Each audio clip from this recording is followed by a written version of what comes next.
欢迎来到热点新闻频道，请订阅并关注以获取最新资讯。南部档案破100万预约，丁禹锡炮盐水杯溃烂，张新成打戏燃爆，南派三叔的南洋赌注赢了。丁禹锡泡在特制盐水里整整6小时，背部溃烂依旧坚持对戏。这仅仅是南部档案拍摄现场的一个寻常片段。当多数剧组依赖替身和特效时，这部耗时5年、横跨4省8的实景拍摄的36集悬疑剧，用近乎自虐式的创作态度撕开了行业滤镜。南派三叔首次将盗墓宇宙搬进民国南洋档案馆，让张新成与丁禹锡在湿热海雾中刀锋相向。而影帝傅大龙饰演的笑面虎军阀，仅凭一句南洋需要一场瘟疫的台词，就让预告片弹幕瞬间瘫痪。南部档案的野心从第一帧就开始燃烧。故事以水鬼望乡案开篇，上百具渔民尸体漂浮在盘花海礁海域，南部档案馆探员张海岩、张新成氏与张海虾、丁禹锡氏奉命调查，却撞破军阀莫云高傅大龙氏利用剧毒植物黄昏草制造瘟疫的阴谋。剧组为还原民国南洋风貌，在横店1复刻了3000平米的实景码头，全息投影技术营造的灵活浮尸与倒吊失灵，让奇幻设定扎根于真实质感。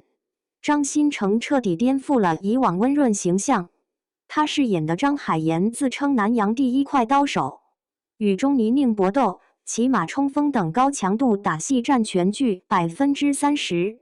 西装由头转匕首的镜头被网友调侃帅得离谱，而丁禹锡挑战的双重人格更具撕裂感。瘫痪纯善的白虾与冷厉癫狂的黑虾共用一具身体，仅靠眼神切换人格。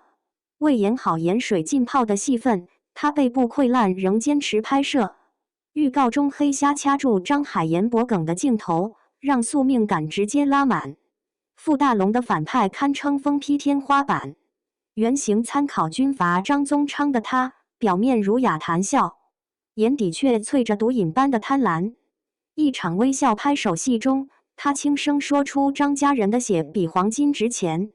瞬间让正邪对峙的张力溢出屏幕。而江佩瑶饰演的档案馆长张海琪，以旗袍持枪的飒爽姿态打破双男主剧女性角色扁平化的窠臼。一句我就是规矩的台词，暗示他断臂伤疤背后的权力博弈。